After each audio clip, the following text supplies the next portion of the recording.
우리는 예수를 믿을 때 다 성령을 받았습니다. 왜냐하면 성령이 아니고서는 우리가 그리스도를 주라 시인할 수도 없고 예수를 믿을 수도 없습니다.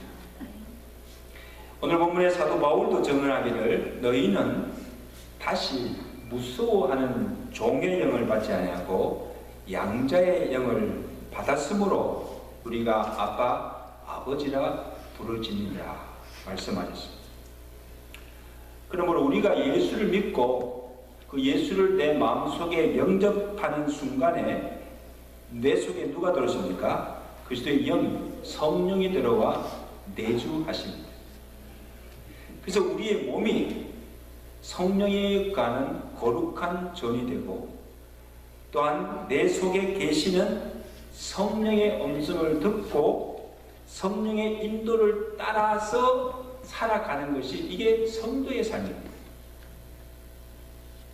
본문 9절에 보시면 누구든지 그리스도의 영이 없으면 그리스도의 사람이 아니라 무릇 하나님의 영으로 인도함을 받는 사람이 곧 하나님의 아들이라. 여러분, 우리의 육안으로 영은 볼 수가 없어요. 내 안에 그리스도의 영이 계시고 내가 그 성령의 인도를 받고 살고 있다는 것을 무엇으로 보여주며 어떻게 알 수가 있습니까?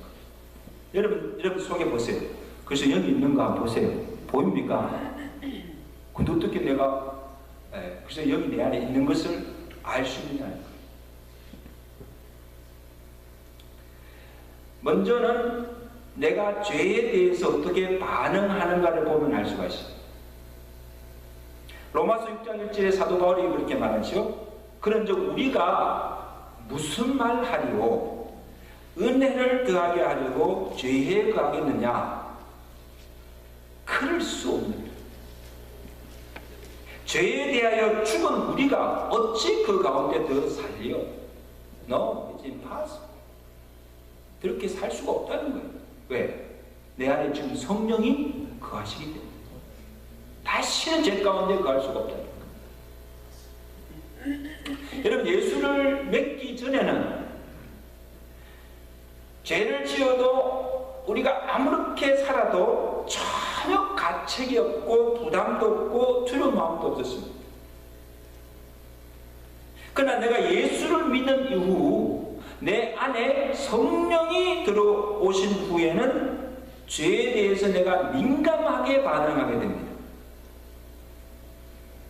그래서 이전에는 대수롭게 여기지 않던 조그만 죄를 할지라도 두려워하게 되고 그 다음에 죄를 애통해 하게 되고 그 다음에 즉시도 그 잘못을 깨닫고 회개하게 됩니다. 그 죄를 깨닫지 않고 그 죄를 내 마음에 계속 품고 있으면 불안하여서 견딜 수 없고 그 마음에 평안이 없습니다. 왜냐하면 내 안에 누가 계시기 때문에? 성령이 계시기 때문에. 우리가 예수를 믿어도 여전히 죄를 짓습니다. 실수하고 잘못할 때가 있습니다. 왜? 우리 인간은 완전하지 못하기 때문에, 연약하기 때문에 죄를 질 수밖에 없어요. 그런데 무엇이 달라졌습니까? 무엇이 달라졌어요? 죄를 짓기도 하지만 그때마다 내 안에 계신 성령께서 죄를 지적하시고 책망하실 때 그 죄를 숨기거나 변명하거나 합리하지 않습니다. 그리고 그 죄를 오래 품지 않고 적시로 돌이키고 회개하고 이제 내가 다시는 죄를 짓지 않겠다고 결단하며 살아가는 사람이 되었다는 것입니다. 이게 달라진 거예요. 그래서 우리가요, 죄를 죄로 알지 못하고 그 죄를 짓고도 계속하여 죄를 짓고도 애통함이나 전혀 양심의 가책도 없다고 한다면 이미 그는 화인 맞은 양심, 그 양심이 화인 맞았기 때문에, 무뎌지기 때문에 전혀 깨닫지도 못한다는 거. 그리고 성령이 그 안에 계시지 않다는 증거라는 것입니다. 여러분, 성령은 진리의 영입니다. 성령은 거룩의 영입니다. 성령은 성결의 영입니다. 그러므로 거짓과 불의와 불법이 함께 거할 수가 없다는 거예요. 거짓을 용납할 수 없고 불의를 용납할 수 없고 불법을 저지르는 것을 성령이 용납할 수 없다는 것입니다. 내 안에 계신 성령이 같이 함께 거할 수가 없다는 거예요. 성령이 떠나는 거예요. 에베소서 4장 30절에 보면 하나님의 성령을 근심하게 하지 말라. 왜냐? 너희가 그 안에서 인치심을 받는다. 한번 따주세요.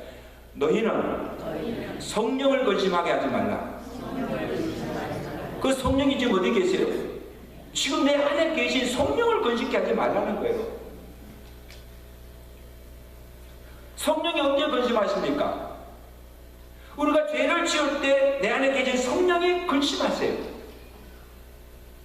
그리고 죄를 짓고도 죄를 애통해 하지 않고 마음 아파하지 않고 그리고 그 죄를 회개치 아니하고 계속해서 그 죄를 마음속에 품고 있을 때 성령께서 탄식하시는 거예요. 성령이 가만히 있지 않습니다.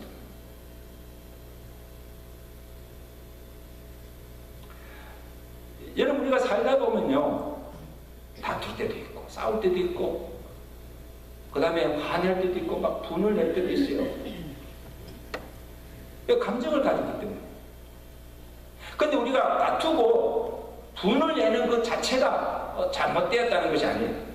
성경은 무엇을 말씀하고 있는가 하면 분을 내고 그 분을 품지 않고 계속 품고 있을 때 성령이 근심한다는 거. 빨리 풀으라는 거예요. 해가 지기 전에 풀으라는 거예요. 그래서 서로 다퉜어요. 싸웠어요. 그러면 어떻게 됩니까? 서로 용서하고 화해하지 않고 계속 불안한 상태로 그렇게 살아갈 때에 내 안에 계신 성령이 근심한다는 거예요. 가서 화해하고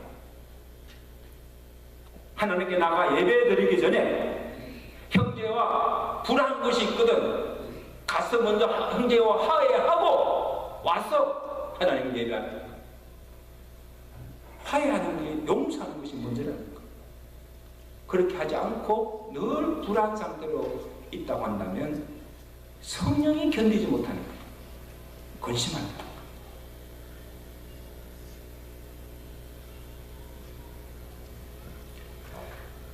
여러분, 우리가 죄를 지을 수 있어요.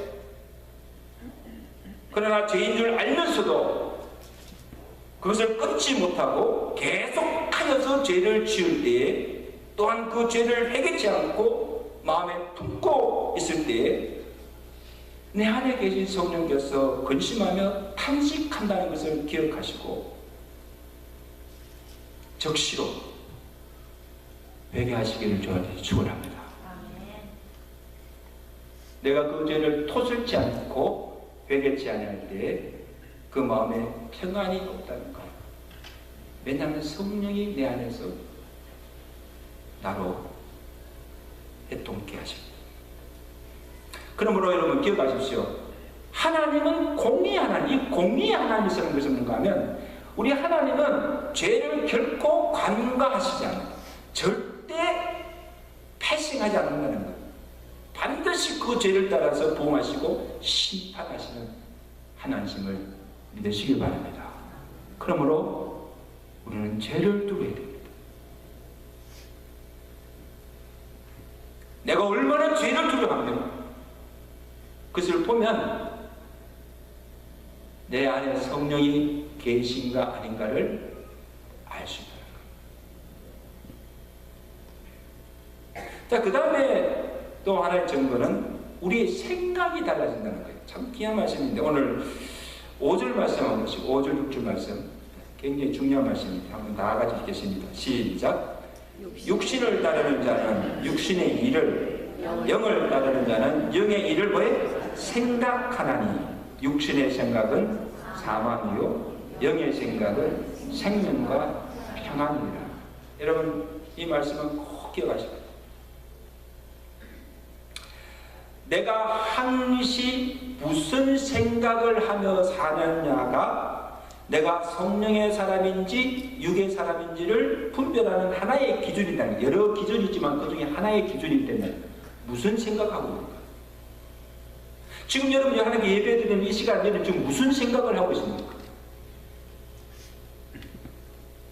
왜냐하면 잠언 23장 7절에 보면 대저 그 마음에 생각이 없다면 그 위인도 그러하다. 이게 무슨 말인가 하면, 여러분 그런 말 있잖아요.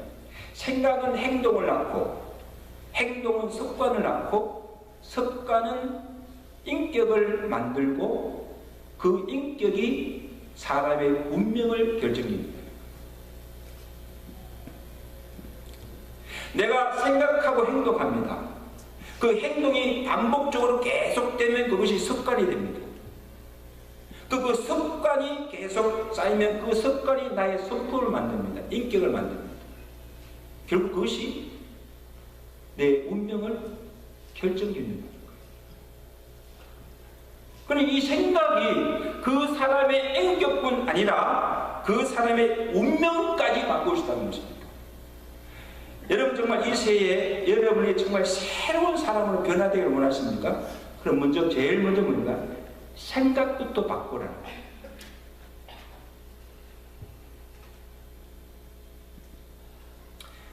우리의 신앙도 마찬가지입니다. 육의 사람은 육신의 일을 늘 생각하고 영의 사람은 영의 일을 생각하며 산다. 육신의 생각은 누가 주는 것입니까? 마귀가 주는 것이요, 영의 생각은 성령이 주는 것입니다. 그러면 오늘 7절에 보세요. 뭐라 했습니까? 육신의 생각은 하나님과 원수되게 하고 하나님의 법에 굴복하지 아니할 뿐 아니라 하나님을 기쁘시게 할 수도 없다는 거예요. 누가? 육신의 사람, 육신의 생각으로 살아가는 사람. 그리고 육생대로 생각대로 살면 그 결과는 패망이요 사망이라는 거예요. 그러나 영의 생각은 하나님의 마음의 뜻을 알게 하고 그 뜻에 순종하게 하여서 우리로 하나님을 기쁘시게 함으로 성령의 생각대로 살면 그 결과는 생명과 평안이 주어진다는 말씀입니다. 그렇게 믿으시면 아멘. 여러분, 예수 믿는 자와 믿지 않는 자의 차이가 무엇입니까?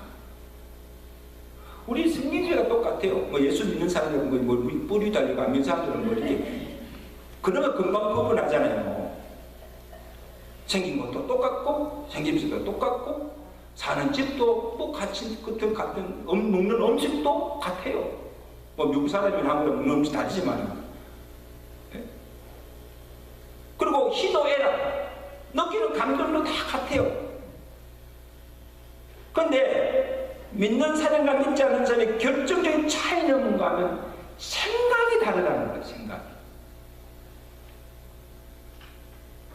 여러분 생각이라는 것이요, 다 꼴이 있고 모양이 있고 구조와 틀이 있습니다. 이것을 심리학에서는 스킴이라고 말하는데, 사람의 생각의 구조와 사고방식, 이것이 그 사람의 세계관과 인생관과 가치관을 형성한다는 것입니다. 굉장히 중요한 것입니다. 그래서 예수 믿는 사람과 믿지 않는 사람의 생각의 구조, 사고방식, 가치관이 다르다는 것이에요. 다를 수밖에 없다는 거예요. 여러분 그렇게 느껴보지 않습니까? 믿지 않는 사람들하고 이렇게 서로 대화를 해보면요, 대화가 안 돼. 통하지가 않아. 이질감이 느껴져. 같은 사람인데, 같은 친구인데도, 심지어는요 같은 가족이라도 믿지 않는 가족과 뭐가 안 통해. 그럼 못 느껴보셨어요? 이 서로 교감이 이루어지지 않는다는 거예요. 그러니까 이 교제가 되지 않습니다.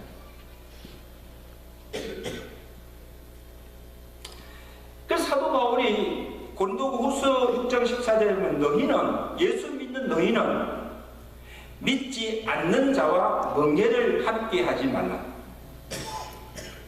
의와 불법이 어찌 함께하며 빛과 어둠이 어찌 사귀며 그리스도와 벨리알이 어찌 좋아하며 믿는 자와 믿지 않는 자가 어찌 서로 상관하겠는가. 도저히 함께 갈 수 없다. 왜냐하면 생각하는 것이나 가치관이 너무 다르기 때문에 같이 갈 수가 없어요. 그 이유가 뭔가 하면 영이 다르기 때문에. 우리는 그리스도의 영이 우리에 계십니다. 아멘. 양자의 영을 받았습니다. 그러나 믿지 않는 사람은 불순종하는 자의 영을 받았습니다. 영이 달라요. 영이. 그래 여러분, 생각이 어디서 오는가 하면 굉장히 중요한 이야기인데, 생각이 어디서 오는가 하면 우리가 흔히 생각할 때 생각은 뇌의 기능이라고 합니다. 뇌에서 생각나게 하는 뇌의 기능이라고 하지만, 그런데 실제로 보면 우리의 생각에 영향을 주는 것은 뇌가 아니라 영입니다. 생각은 뇌의 기능이 아니라 영적 기능입니다. 그래서 육신의 사람은 육신의 일을 하지만 영의 사람은 영의 생각을 할 수밖에 없다는 거예요. 누가 나를 지배하느냐? 성령이면 그 사람은 영의 생각을 하게 된다는 거예요. 악한 영이, 육신이 나를 지배하면 악한 생각, 육의 생각, 그 다음에 그것을 할 수밖에 없다는 거예요. 그럼 여러분요, 마귀가요 우리 믿는 성도들을 미혹하고 죄를 짓게 하는 수법도 우리 속에 온갖 악한 생각을 넣어준다. 악한 생각을 하도록, 죄된 생각을 하도록 넣어줘서 악을 행하게 한다는 거예요. 그 한 예로는 베드로를 보세요. 베드로. 예수님께서 이제 내가 고난을 받고 십자가에 달려 죽을 것이다, 그 말씀하실 때 이 베드로가 나서서 하는 말이 뭡니까? 주여 그리하지 마옵소서. 결코 이 일이 주께 미치지 아니하리라. 근데 예수님께서 베드로를 향해서 하신 말씀이 뭐였습니까? 이 사탄아 물러가라. 내가 하나님의 일, 영의 일을 생각지 아니하고 사람의 일, 육의 일을 생각하는 거다. 이 사탄아 물러가는 것입니다.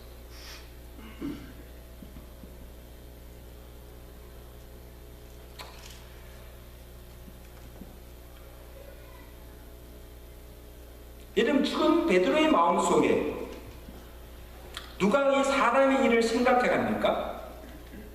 사탄이 그렇게 생각하게 하는 거죠. 그리고 그 생각은 하나님의 일을 그르치게 하고 하나님을 대적하는 일이 되므로 예수님께서 베드로를 향하여서 뭡니까? 이 사탄아 물러가라. 내가 하나님의 일을 그르치는 거다. 천만하신 거예요.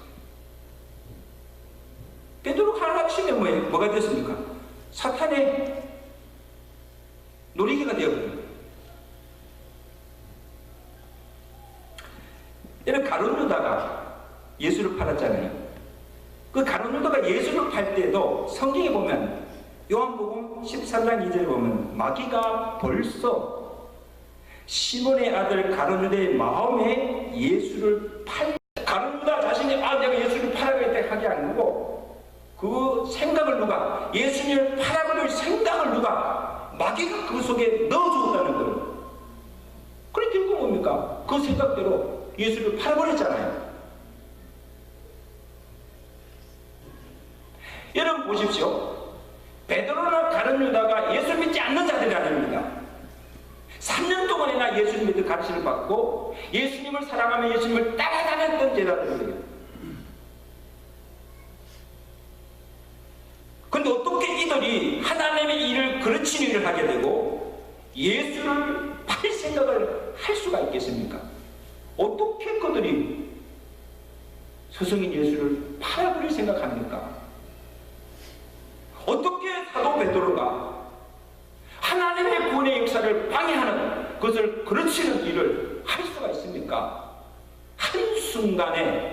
한순간에 그들 속에 사탄이 육신의 생각, 예수를 팔아버릴 악한 생각을 집어넣었기 때문에 결국 그를 지배하는 악한 영의 영향을 받지 않을 수 없었던 것입니다.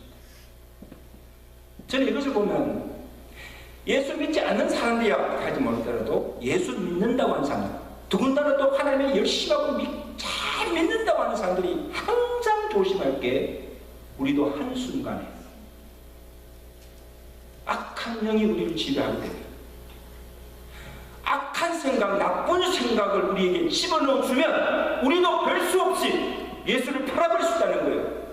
하나님의 역사를 그려줄 수 있는 하나님의 원수 노릇할 수 있다는 것을 여러분 꼭 기억하시기 바랍니다. 베드로가 그래야했고 가룟유다가 그래야했다는 것. 생각을 조심하십시오. 그럼 우리 무슨 영이 나를 지배하느냐에 따라서 생각이 영향을 받습니다. 그러므로 악한 사탄의 영이 우리의 마음과 생각을 지배하지 않도록 우리의 마음을 잘 지켜야 되는 것입니다. 옆에 사람들, 우리의 마음을 잘 지키시다. 우리 마음 잘 지켜요.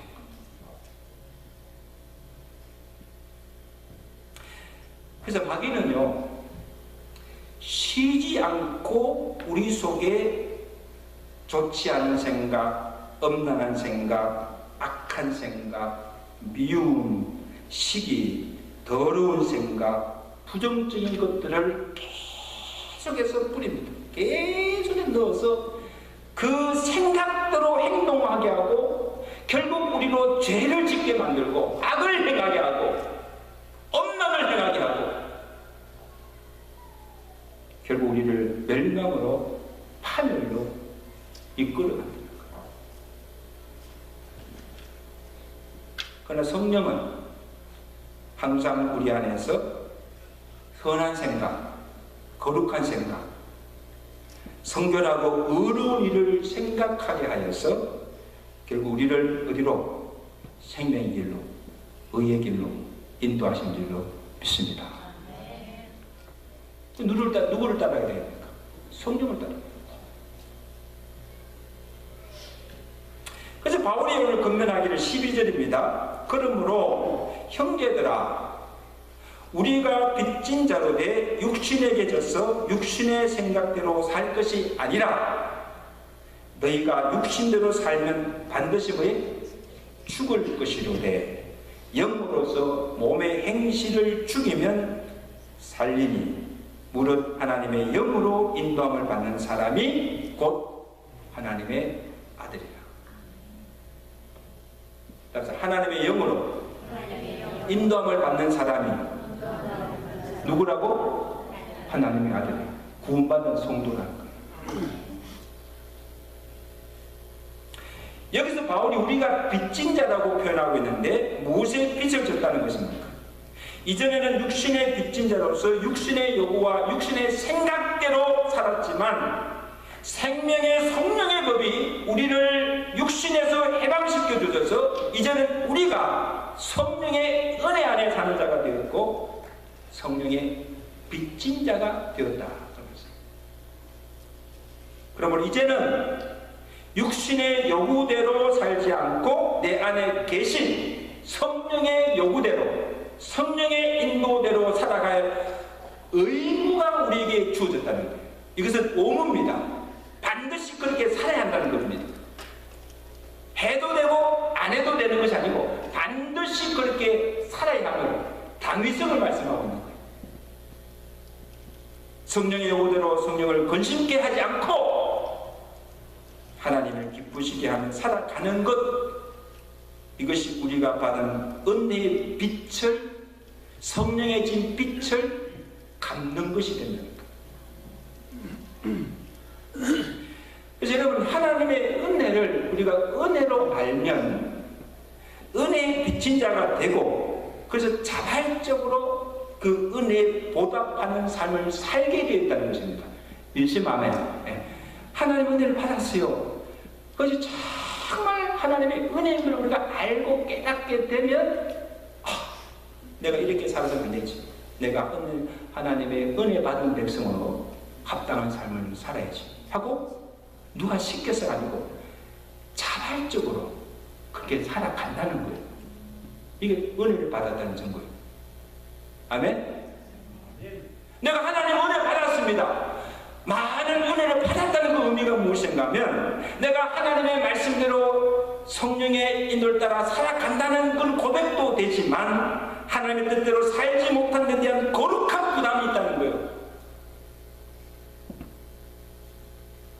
쉽게 말하면 내가 늘 기도해야 되는데 기도 생활을 하지 못하고, 예배 제대로 드리지 못하고, 내가 더 열심히 주를 위해서 봉사하고 섬겨야 되는데 그렇게 하지 못함에 대한 부담감이 늘 있다는 거예요. 이게 거룩한 부담감입니다.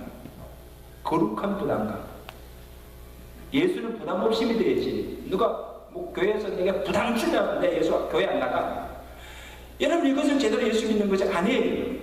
우리 믿는 성도들에게는요, 하나님의 은혜를 받은 자로서의 은혜에 보답하는 살아야 하는 그 의무가 있습니다. 그렇게 살지 못했을 때 우리는 부담감을 가져야 됩니다.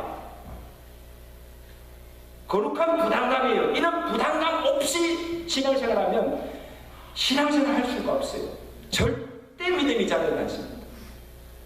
거룩한 부담을 갖고 내가 받은 은혜에 보답하는 삶을 살아감을 통하여서 우리의 믿음도 자라고, 그에 따르는 하나님의 은혜도 더 받게 되는 줄로 믿습니다. 부담감 갖고 살아요.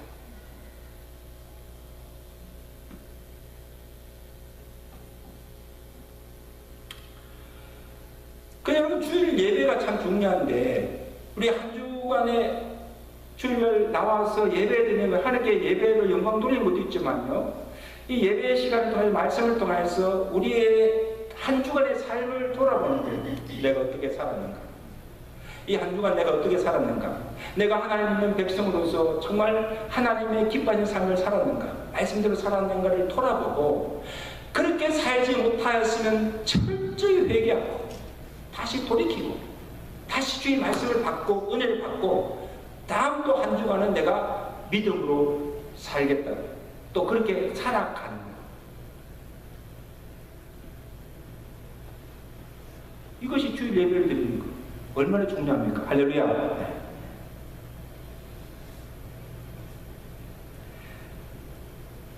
내 안에 계신 성령이 하는 일이 무엇입니까? 그래서 성령은 우리가 우리의 육신의 생각대로 살지 않도록 영으로서 몸의 행실을 죽이며 성령의 요구대로 영의 생각대로 살아가도록 우리를 인도해서 가이드해 주시다는 거예요. 얼마나 감사해요. 갈라디아서 5장 16절에 보면 내가 이르노니 너희는 성령을 따라 행하라. 그리하면 육체의 욕심을 이루지 아니하리라. 그럼 우리가 성령의 지시와 성령의 인도를 따라 살아갈 때 육체의 소욕을 이길 수가 있다는 것입니다. 그 성령이 우리를 어떻게 인도하는가 하면 계속해서 말씀으로 권고하십니다. 지금도 여러분 성령께서 말씀으로 우리를 권고하시는 거예요. 그리고 시시때때로 그의 음성을 우리에게 들려주십니다. 여러분, 우리가 하나님께 기도할 때 기도하는 자에게 하나님의 세미한 음성을 우리에게 들려주세요. 이렇게 하라, 어디로 가라, 말씀해 주세요. 계속 음성을 들려주세요. 그리고 마음에 감동을 주십니다. 때론 여러분요, 성경 말씀을 읽으면 은혜 받고 마음에 감동을 주잖아요. 야, 내가 이걸 이해했다가 지금 이게 성령이 주시는 감동이에요. 감동을 주실 때 그 감동을 따라 행하는 것입니다. 깨닫게 해주시고 나를 돌이키게 하셔서 내가 자발적으로 따라가도록, 그렇게 살 수 있도록 성령께서 우리를 인도해 주신 줄로 믿습니다. 그러므로 이런 왜 우리가 쉬지 말고 기도해야 됩니까? 왜 날마다 주의 말씀을 주야로 묵상하며 살아가야 됩니까? 왜 경건 생활이 힘써야 됩니까? 우리가 항상 하나님을 묵상함으로, 말씀을 묵상하고 하나님께 기도함으로 하나님의 생각, 하나님의 뜻을 우리로 하여금 생각하게 하시고 수시로 내게 말씀하시는 성령의 음성을 듣고 그 성령의 인도를 따라 살아가도록 하기 위함인 거예요. 기도하지 않고서 그렇게 할 수 없어요. 우리가 주의 말씀 묵상하지 않고서는 그렇게 살 수가 없어요. 내가 하루 종일 TV 보고 드라마 보고 TV 세상 신문 보고 그렇게 매일 일주일 살아가면서 그게 무슨 성령의 음성이 들리고 무슨 하나님의 그런 은혜를 받을 수가 있어요. 절대 그렇게 살아갈 수가 없어요. 무시로 성령 안에서 기도하고 주의 말씀을 주야로 묵상하며 늘 하나님을 생각하고 영의 것을 생각할 때에 성령께서 우리를 인도하신 줄로 믿습니다.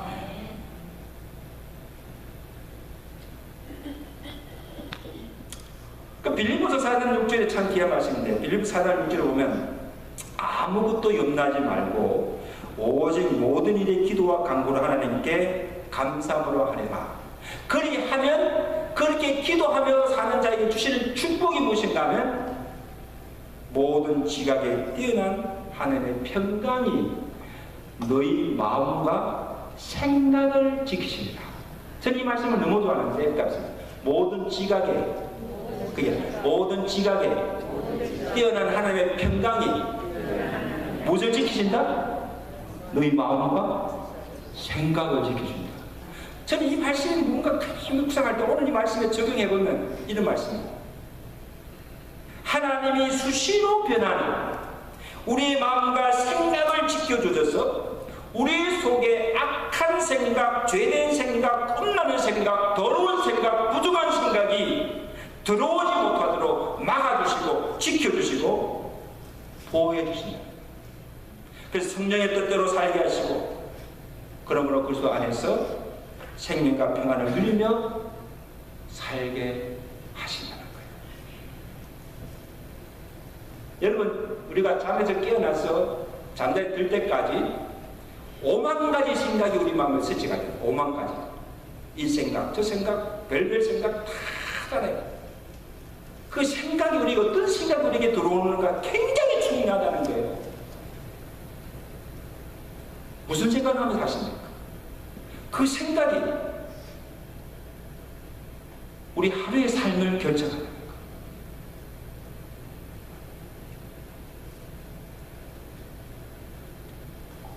그런데 성령께서 우리에게 감동도 주시고 늘 말씀으로 권고하시지만 끝까지 그 말씀에 복종하지 않고 계속 곁길로 나아가면 성령의 음성을 무시하고 그대로 육신대로 살면, 육신의 생각대로 살면 어느 순간에 성령께서도 더 이상 간섭하지 아니하시고 그냥 마음대로 살도록 내버려 두신다는 것입니다.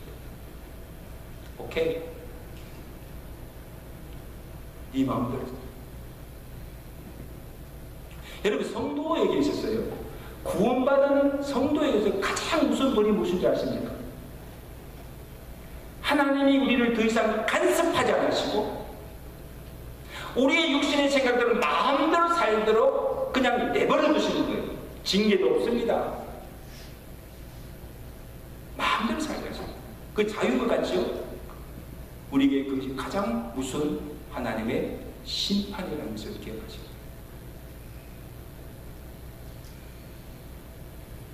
그러므로 성도는 죄에 대해서도 민감하게 반응해야 되지만 성령의 음성에 대해서 우리가 민감하게 반응해야 됩니다. 그래서 내 속에서 시시때때로 말씀하시는 성령의 음성을 들어야 하고, 그리고 그 성령의 간섭과 인도하심을 따라 살아가야 하는 것입니다. 아멘? 이게 성령으로 사는 거예요. 내 안에 성령이 계시다는 조건. 여러분, 성령께서 계속 말씀하시고 권고하시는데도 성령을 무시하고 내 마음대로 고집하며 살 때에 하나님의 사랑하는 자녀이면 하나님께서 그를 징계하신다는 거예요. 그럼 하나님의 징계의 목적은 우리로 멸망케 하기 위함이 아니라는 것입니다. 히브리서 12장 5절이죠. 내 아들아, 주의 징계하심을 경히 여기지 말라. 주께서는 그 사랑하시는 자를 징계하시고, 징계가 여러 가지 방법이잖아요. 고난을 주시고 시련을 주시고 때로는 질병을 주시고 여러 가지 그것을 경험케 하시고, 그가 받아들이시는 아들마다 채찍질하시니라. 징계는 다 받는 것이거늘 너에게 없이는 사생자여 친아들이 아니라. 여러분, 내 안에는 고난이 있고 시련이 있고 이런 것이 있다면 혹시라도 하나님께서 나를 징계하는 것이 아닐까 감사하시길 바랍니다. 하나님 아직도 우리를 사랑하시고 우리를 간섭하고 있다는 사랑의 증거인 줄로 믿습니다. 내가 잘못할 때마다, 그 길로 갈 때마다 성령이 내 안에서 근심하게 하시며 나를 책망하시고 권고하시는 이유가, 내가 또 말을 듣지 않고 계속 성령을 거역할 때 징계하시는 그 이유가 무엇인가 하면, 우리가 성령 안에서 인치심을 받아 사랑받는 하나님의 자녀이기 때문에, 하나님 우리를 사랑하시기 때문에 그냥 망하도록 내버려 두시지 않다는 것입니다. 그래서 하나님의 징계를 달게 받고 우리로 죄를 회개케 하시고 늘 우리 안에서 말씀하시는 성령의 음성을 듣고 성령의 인도함을 따라 살아가게 하시는 줄로 믿습니다. 성도 여러분, 아무쪼록 2020 이 한 해는 내 안에 계신 내주하시는 성령의 음성을 듣고 그 성령을 따라 살아가시는 한 해가 되시기를 주간절히 축원합니다.